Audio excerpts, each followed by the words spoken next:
Alright guys, here we go with another problem. The problem is given a linked list, specifically a singly linked list, remove the nth node from the end of the list. So what they're saying is if we have a linked list that has the data 1, 2, 3, 4, 5, so it has 5 nodes, and we want to remove n equals 2, so 2 from the n, that would be, let's see, 1, 2, that would be the 3, the node that has data 3.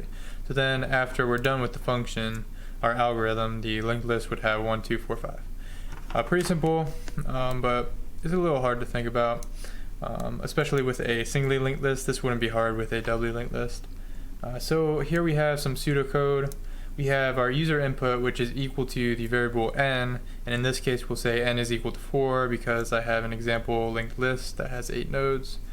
And then we have a counter, which is just a int variable, and it's set to 0 at the beginning of our function. So here we have our statements, our conditional statements.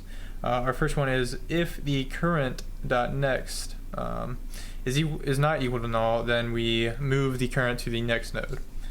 Pretty simple, we just are traversing through the linked list. And then our second statement is if the counter, our variable, int variable, is greater than or equal to the user input, which in this case is 4, then we're going to set the parent node, and notice how I have 3 nodes down here. So we're going to set the parent equal to the delete node, and then the to delete node to the one that's after it. So let's go ahead and visualize this a little bit. Let me zoom out. There we go. So notice how I have the node position marked here with a little dot. So we start out, n is equal to 4, counter is equal to 0. So if current.next is not equal to null, current is our green, the next is obviously not equal to null, it's equal to 2. So we move that. And then we check if the counter is greater than or equal to n, then we're going to do stuff, but the counter is equal to 0. So it's not, and then we increment the counter. So the counter is now equal to 1. So we do this a few more times. The counter is equal to 2, counter is equal to 3, and then the counter is equal to 4. And so now on the next one, this condition right here is going to be true because the counter is now equal to 4. And notice how our counter here is after all the code. It makes a difference. You'll see it when we go through the code. So yeah, we're going through this one more time, but it's going to be different this time. So if the current next is not equal to null, then move it. It's not equal to null, so we move it. And then our second statement, if the counter, which is equal to 4, is greater than or equal to the n, which is equal to 4, 4 is equal to 4, so we execute this. So parent is equal to the delete node, so parent blue is equal to the to delete, so it's already there, and then we set the to delete to the next one, so we move that. Alright, and then we just do this over and over until our current reaches the end. So we move this, and then we move this, and then we move this, and then we move this again and again and again, and then we're done because the current next is equal to null, so the loop that we'll have in our actual code will break.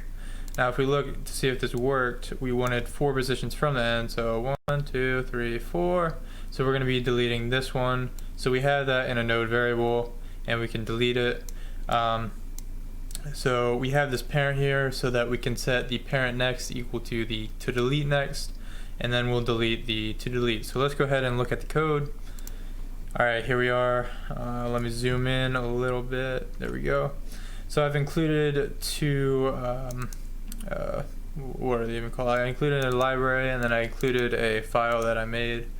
This is basically my linked list implementation that I created earlier.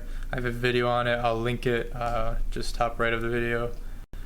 Alright, so then I have one function. This is our main function. This is like the problem that we're working on, and it takes a linked list, a parameter, and a integer variable for the n.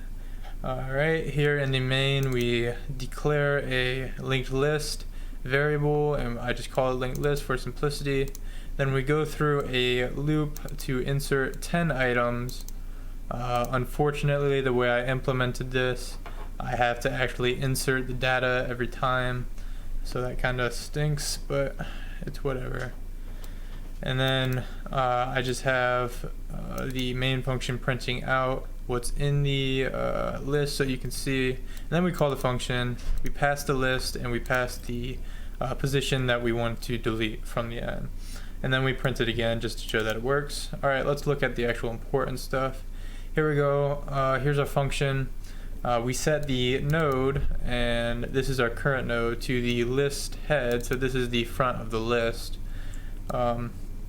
And then we set the from end node, this is our to delete node, equal to that node, and then we set the parent of the from end equal to the from end node. I don't know if this is necessary, I don't think you need it, but whatever. And then we have the counter, which is set to 0, we discussed this. And then here's our main loop, while the node next, so our current node next is not equal to null, then we're going to do stuff. So in this loop, we will always set the node equal to the node next, so we're traversing.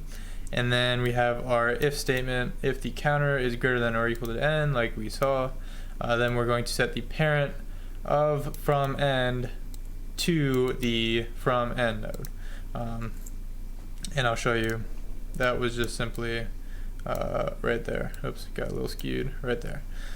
That's what that is, and it's important that this goes before this statement, because if we put it after, then it's always going to equal the from end node, and we want it one before the from end node, not at the end node.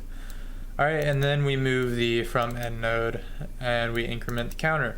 So that'll loop to the end of the node, current will be at the end, and the from end will be end positions from the end, and the parent from the end will be one position in front of the from end node.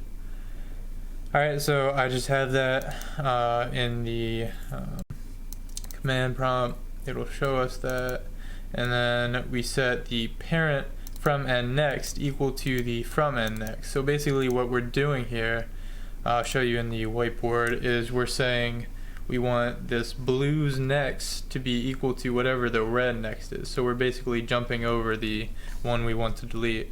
And then what we'll do, that's not what I want. We are just gonna call the delete, and we're gonna delete that node. And then back here in our main, we print out the list just to show you that it works.